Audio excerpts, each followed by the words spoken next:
2차시 수업을 시작하도록 하겠습니다.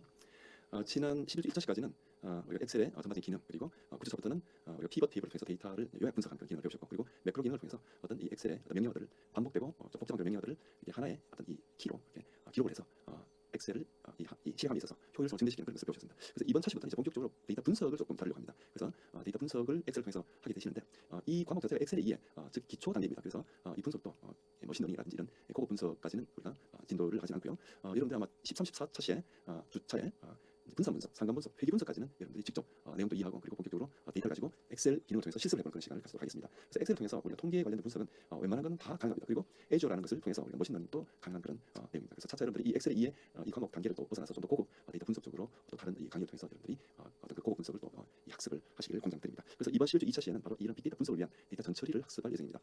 사실은 우리가 이제 엑셀 있는 걸 통해서 분석할 때는 다 예제 데이터를 활용합니다. 그래서 예제 데이터는 잘 정돈된 데이터죠. 그러나 우리가 실제 회사에서 현업에서 만나게 되는 다양한 데이터들은 데이터 전처리 과정이 반드시 필요합니다. 그래서 이런 데이터 전처리의 기본적인 데이터 전처리를 여러분들이 개념상 이해를 하고 있는 것과 하지 않는 것은 굉장히 큰 차이가 있다고 보여집니다. 그래서 여러분들이 본격적인 분석을 위한 데이터 전처리를 이론적으로 여러분들에게 말씀드리고, 2차시에서는 따로 데이터를 가지고 실습하는 그런 내용은 없습니다. 왜냐하면 데이터 전처리의 이 이론적인 백그라운드가 중요하기 때문에. 그래서 여러분들에게 이 강의를 통해서 데이터 전처리의 기본적인 내용들을 전달드리도록 하겠습니다. 그래서 이번 차시 학습 목표는 우선 데이터 전처리 기능에 대해서 학습을 하며 데이터 분석의 유형을 먼저 여러분들에게 말씀드리도록 하겠습니다. 자, 그래서 우리가 먼저 이 데이터를 분석을 하는데, 과연 그럼 이 데이터의 분석의 어떤 의미, 그렇다면 데이터의 가치는 무엇인가를 먼저 이제 여러분들에게 전달드리고, 본격적으로 이 데이터 전처리 분석 유형이라든지 데이터 전처리를 말씀드리도록 하겠습니다. 오늘날 4차 산업혁명 시대 즈음에서 수많은 정보들, 데이터들이 수집됩니다. 특히 IoT 사물 인터넷을 통한 정보의 수집은 과거에 비해서 정말 엄청난 어떤 데이터를 수집되는 거죠. 이러한 데이터들을, 즉 빅데이터가 되죠. 클라우드와 빅데이터를 활용해서 정보의 저장과 분석이 일어납니다. 그래서 이러한 데이터들을 AI를 활용해서 결과 분석과 가치를 판단하게 되는 거죠. 그래서 우리는 그것을 통해서 자동화라든지 오류 함수, 향후 상태 예측, 예를 들어서 불량률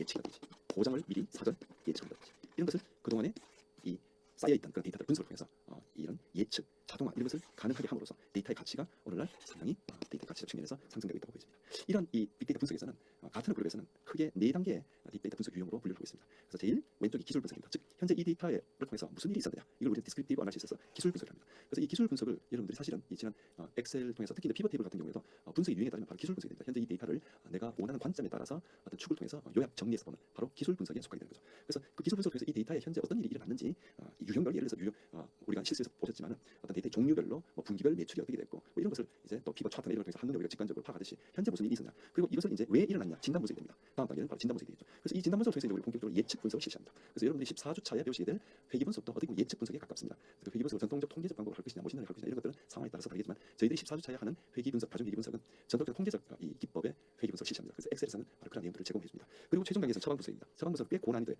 어떻게 그런 일을 일으킬까, 이런 내용이죠. 그래서 이런 처방 분석은 사실 대기업 위주로 전 세계적으로 글로벌 기업들이 하고 있고, 우리는 대개적으로 이제 이 예측 분석까지가 사실 어떤 이 분석을 하면서 좀 이 목표를 삼고 있는 그런 유형이라고 보시면 될 것 같습니다.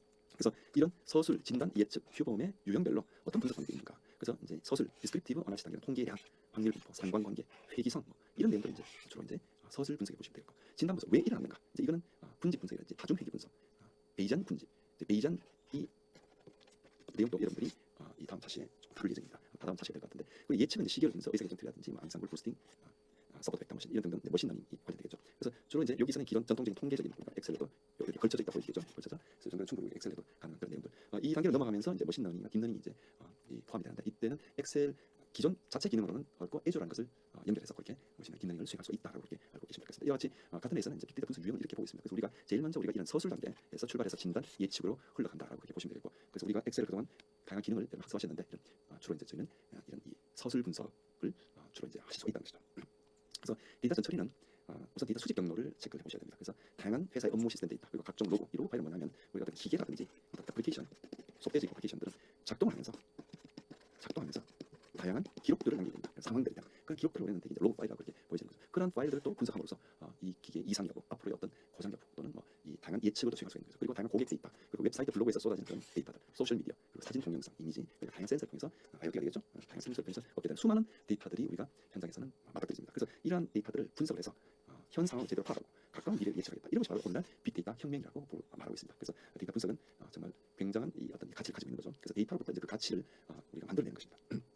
그다음 데이터는 이제 어떻게 분류가 되느냐. 크게 우리는 정령 데이터와 반정령 데이터, 그리고 뒷부분에 나오는 비정령 데이터 볼 수 있습니다. 그래서 정령 데이터는 바로 분석에 사용될 수 있을 만큼 잘 정리되고 가공된 데이터입니다. 그래서 우리가 흔히 스프레드시트, 엑셀 시트죠. 우리가 실습 데이터를 보더라도 잘 정리되고 가공된 데이터죠. 이런 정령 데이터를 우리가 또 이렇게 분석할 수 있고, 반정령 데이터는 반세일을 이야기합니다. 완전한 정령이 아니라 약한 정령 데이터, 주로 어느 정도 구조는 정해져 있는데 고정된 양식은 없다는 것이죠. 그래서 뭐 로그 데이터라든지 우리가 웹상의 데이터 이런 것들을 우리는 반정령 데이터. 비정령 데이터는 텍스트라든지 멀티미디어, 동영상, 이미지, 그리고 다양한 텍스트 이런 것들을 우리는 통틀어서 우리 비정령 데이터라고 합니다. 그래서 정령 데이터 반대되는 단어, 정의된 규칙도 없고 이 의미를 쉽게 파악하기 힘듭니다. 쉽게 통제가 어려운 데이터죠. 글, 이미지, 동영상, 음성 같은 멀티미디어 데이터를 우리가 통칭해서 비정령 데이터라고 합니다. 그래서 데이터 분석의 약 85%에 가량은 비정령 데이터를 얘기하고 있습니다. 그래서 비정령 데이터가 훨씬 더 많아지고 있습니다. 그래서 주로 이제 빅데이터 분석가가 하면 주로 이런 비정령 데이터에 대한 분석을 많이 하게 된다는 것입니다. 그래서 데이터는 정령 데이터, 반정령 데이터, 비정령 데이터 이렇게 크게 세 가지로 분류한다고 보시면 될 것 같습니다. 자, 그럼 이제 본격적으로 데이터 전처리를 말씀드리겠습니다. 데이터 전처리는 모든 데이터 분석 프로젝트에서 반드시 거쳐야 하는 과정입니다. 코브스에서 이런 내용들을 출제했습니다. 자, what data scientist는 즉 데이터 사이언티스트는 어떤 일로 시간의 대부분을 보내고 있는가 이런 질문을 들고 있는 데이터 사이언티스트에게 보냈습니다. 문의를 했죠. 그랬더니만 바로 자, 데이터를 클리닝하고 오르가니징 그리고 컬렉팅 데이터 즉 데이터 수집과 데이터를 정제하고 다듬는 그 과정이 약 80%의 시간이 들어간다는 것이죠. 실제 마이닝 데이터 패턴스 이건 실제 데이터를 가지고 분석하는 모델을 만들었는데 9%밖에 시간이 소요되지 않다. 즉 데이터 사이언티스트 즉 데이터 분석을 위해서는 이 데이터 전처리에 상당히 시간이 많이 간다는 그 내용을 이제 역사적으로 보여주는 파이 차트를 볼 수 있습니다. 그래서 분석 결과 인사이트의 모델 성능에 직접적인 영향을 미치는 아주 중요한 과정입니다. 그래서 이런 설문조사를 해봤더니 80% 이상이 데이터 수집 및 전처리에 사용된다. 자, 그리고 데이터 분석 효과적으로 실행하기 위해서는 데이터가 일단 잘 정돈되어 있어야 된다는 내용을 이번 차트 통해서 여러분들에게 말씀을 드리는 것입니다. 자, 그럼 데이터 전처리는 어떤 내용이 있는지 하나하나씩 살펴보도록 하겠습니다. 자, 실제 데이터셋이 있습니다. 실제 데이터. 이것을 바로 머신러닝 모델 또는 우리가 엑셀 통해서 통계적 모델을 많이 하던데 모델 직접 적용은 불가능합니다. 반드시 데이터는 전처리되어 있어야 된다는 것이죠. 즉 행과일로 잘 정돈되어 있어야 된다는 것이죠. 그럼 데이터 전처리는 어떤 서브젝트, 즉 이 내용들을 가지고 있는지 한번 하나씩 살펴보겠습니다. 네, 데이터 전처리의 첫 번째 결특치 처리에 대해서 말씀드리도록 하겠습니다. 결특치 처리 방법은 크게 세 가지가 있습니다. 일단 데이터 용량이 굉장히 크다면은 결특지 사례 자체를 제거하게 됩니다.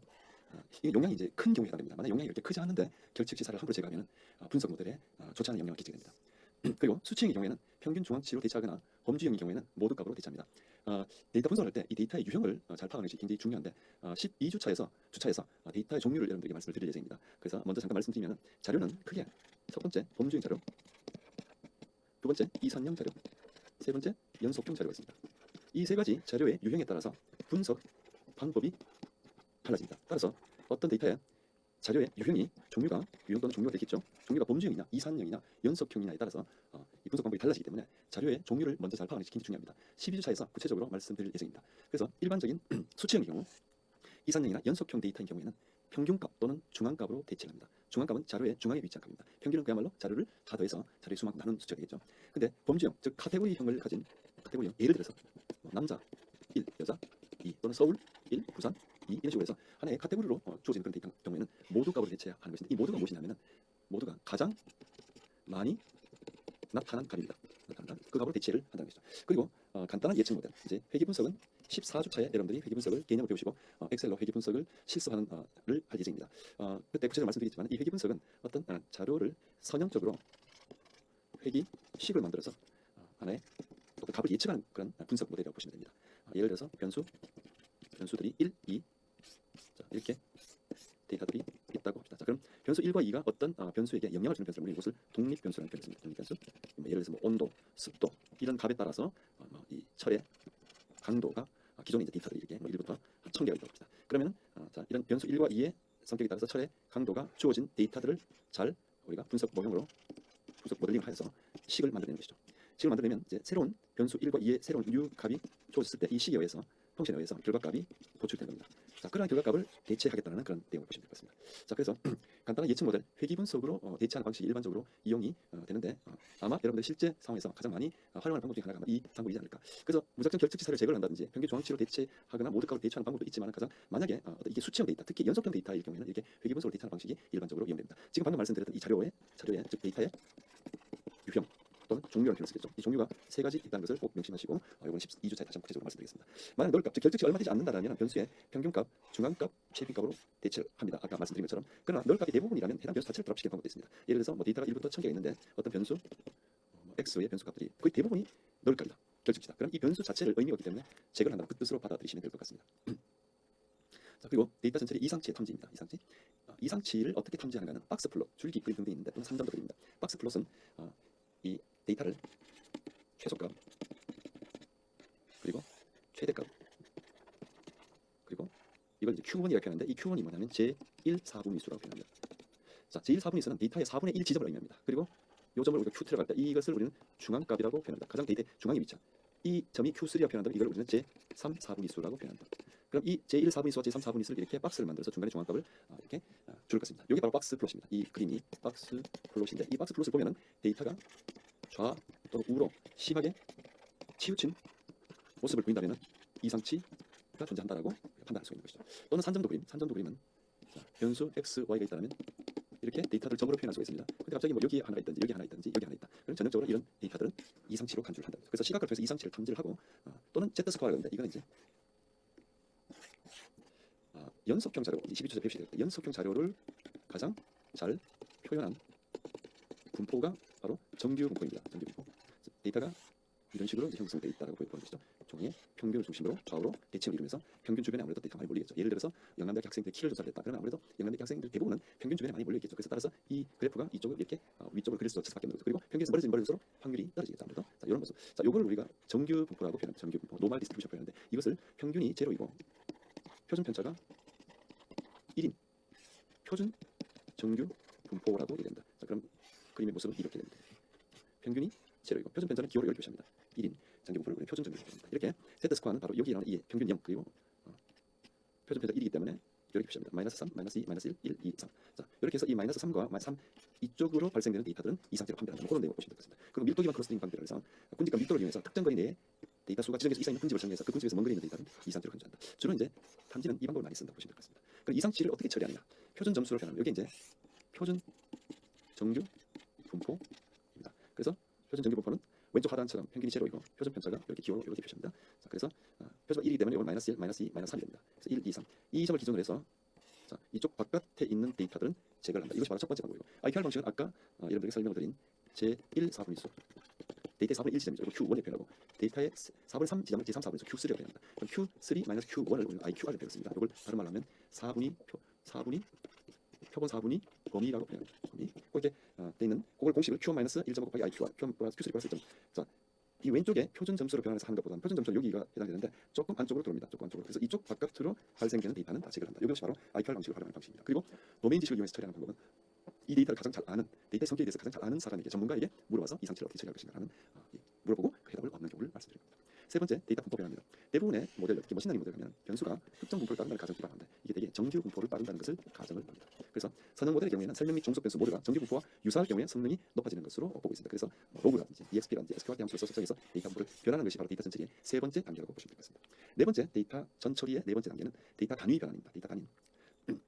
이 말은 데이터의 스케일 측정 단위가 변수마다 서로 다를 경우에 예를 들어서 거리를 기반으로 하는 분류하는 모델이라든지 이런 모델에 부정적인 영향을 끼치기 때문에 스케일링을 통한다고 해서 단위를 일정하게 맞춘다는 거죠. 예를 들어서 어떤 변수 1은 15, 21, 6, 17 이런 식으로 10단위의 데이터가 있는데 어떤 변수 2는 15만 3천, 12만 뭐 이런 식의 단위가 너무 차이가 난다. 이럴 경우에는 변수 1과 변수 2의 단위를 통일한다는 것이죠. 자, 전부 다 대표적인 단위를 통일하는 이 방법이 몇 가지가 있는데 첫 번째가 스케일링입니다. 평균이 제로이고 분산이 1인 분포로 변화하는 겁니다. 자, 이게 바로 사실은 표준 정규 분포로 바꾼다는 것과 동일한 얘기입니다. 자, 예를 들어서 어떤 변수가 10과 30이 있으면 어떤 변수는 만과 3만이 있다는 거죠. 사실 이거 10과 30이나 만과 3만은 비교가 거의 같은 의미죠. 그래서 이거를 단위를 예를 들어서 오른쪽에 제가 표현한 것처럼 한쪽은 10단위고 한쪽은 만 단위라는 거죠. 그럼 이 단위를 통일시킨다는 것이죠. 그렇게 했을 때 서로 이제 이 모델을 분석 모델을 만들 때 특히 분류 모델을 만들 때 굉장히 도움이 된다는 것이죠. 그래서 첫 번째 방법이 스케일링, 평균이 제로이고 분산 1인 분포로 다 변화시키고 또는 민맥스 스케일링을 해서 특정 범위로 모든 데이터를 변화시키는 겁니다. 0과 1 사이로 다 변화한다는 거죠. 그리고 박스 폭스 방법이 있죠. 그다음에 로버스트 스케일. 근데 대개 상단에 있는 이 두 가지 방법을 많이 씁니다. 자, 이렇게 해서 우리가 데이터 전처리를 해보는 것이죠. 그래서 오늘 여러분들에게 학습한 내용은 빅데이터 분석 유형에 대해서 학습을 했습니다. 빅데이터 분석은 특히 4단계로 분류되죠. 서술 분석, 진단 분석, 예측 분석, 그다음에 규범 분석에서 일반적으로 우리가 이 정도까지를 목표로 삼고 엑셀로 이미 여러분들 많은 기능으로 서술 분석을 어느 정도 그리고 진단 분석까지 14주차 수업까지 진행하면 진단 그리고 약간의 예측 정도까지 여러분들이 하실 수 있습니다. 그리고 데이터는 반드시 분석을 하기 전에 결측치 및 이상치 처리, 즉 데이터 전처리가 필요한 것이죠. 그래서 결측치 및 이상치 처리에 대해서 학습을 진행하고요. 그리고 데이터 분포 및 단위 변환이 무엇을 의미하고 또 어떤 내용인지에 대해서 학습을 하셨습니다. 그래서 이번 2차 시에서는 여러분들에게 빅데이터의 분석의 가치가 무엇이고 또 분석의 유형은 어떤 것이고 그리고 키 메시지로 바로 데이터 전처리에 관련해서 여러분들에게 말씀드렸습니다. 그런 이 전처리 내용을 숙지를 하시고 그리고 관련된 이 기능을 가지고 이렇게 데이터를 처리를 하시면 될 것 같습니다. 그렇게 해서 다음 차시에서는 데이터의 종류에 대해서 말씀드리겠습니다. 오늘 차시에서도 좀 설명하면서 말씀드렸는데 데이터는 크게 범주형, 이산형, 연속형 데이터가 나눠지는데 이 범주형, 이산형, 연속형 데이터가 특히 영향을 받는 변수가 범주일 때, 이산일 때, 연속일 때 이 분석 방법이 많이 달라진다는 것을 꼭 기억해 주시기 바랍니다. 자, 여러분들 이번 차시 수업 시간 고생하셨습니다. 다음 차시에서 뵙도록 하겠습니다. 수고하셨습니다.